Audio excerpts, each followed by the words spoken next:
Bonjour et bienvenue, voici notre tour d'horizon économique, géopolitique et boursier. Nous sommes le lundi 11 juin et pour comprendre comment tourne la planète finance, c'est sur la bourse au quotidien et nulle part ailleurs. Et l'épisode du jour s'intitulera J'ai cette mauvaise impression qu'on assiste à un énorme gâchis.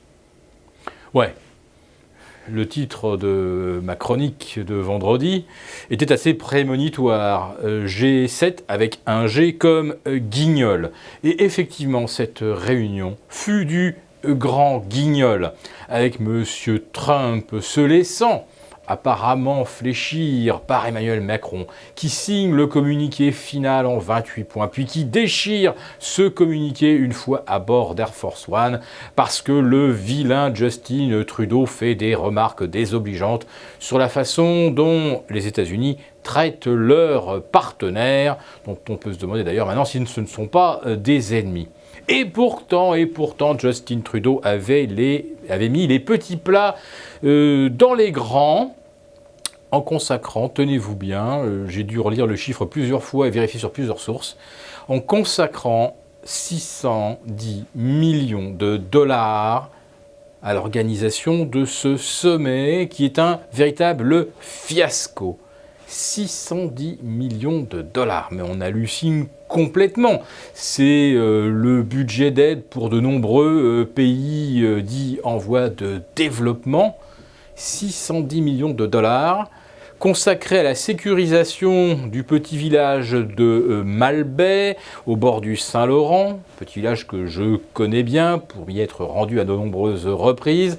C'est une bourgade de 8500 âmes auquel on a consacré donc 610 millions de dollars pour embêter tout le monde en fait, barrer les rues, sécuriser, mettre des caméras partout, installer des barrières, en fait défigurer complètement ce village paisible et absolument charmant, surtout au coucher du soleil. L'ambiance y était absolument merveilleuse. Alors si on est golfeur, en plus de ça, c'est un véritable paradis. Mais là, ce coup-ci, ça s'est transformé en enfer pour le contribuable américain. Je pense qu'on va au-devant d'un grand scandale parce que consacrer plus de 600 millions de dollars pour un tel sommet, ce n'est pas seulement la partie de golf la plus chère du monde, c'est probablement aussi une des plus chères réunions inutiles de l'histoire pour les pays occidentaux.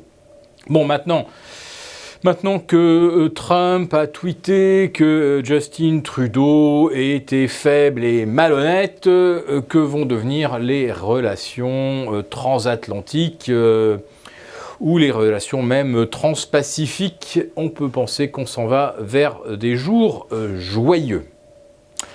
Angela Merkel, elle, a fait preuve de fermeté face à Donald Trump, mais en vain.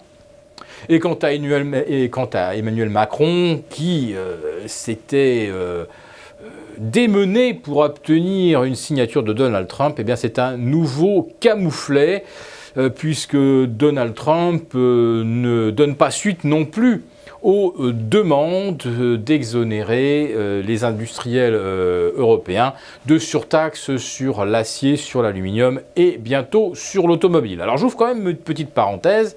Il faut savoir que les voitures allemandes exportées vers les États-Unis ne subissent sur place qu'une taxe de 2,5%, alors que les voitures importées des États-Unis, on pense notamment aux Corvettes, aux Ford Mustang, etc., elles sont taxées à 10%. Autrement dit, les États-Unis pourraient simplement rétablir une sorte d'équité en mettant bien 10%, comme c'est la règle en Europe. Et il n'y aurait pas forcément à pousser de hauts cris à ce sujet. Non, véritablement, pousser des hauts cris, oui, c'est pour le budget de ce G7, où l'on a découvert finalement qu'un président avec moumoute pouvait se faire bâcher par un Premier ministre avec faux sourcils. Oui, Justin Trudeau porte des faux sourcils pour être encore plus beau gosse. Mais là, être beau gosse, je pense que ça ne va pas suffire aux contribuables canadiens.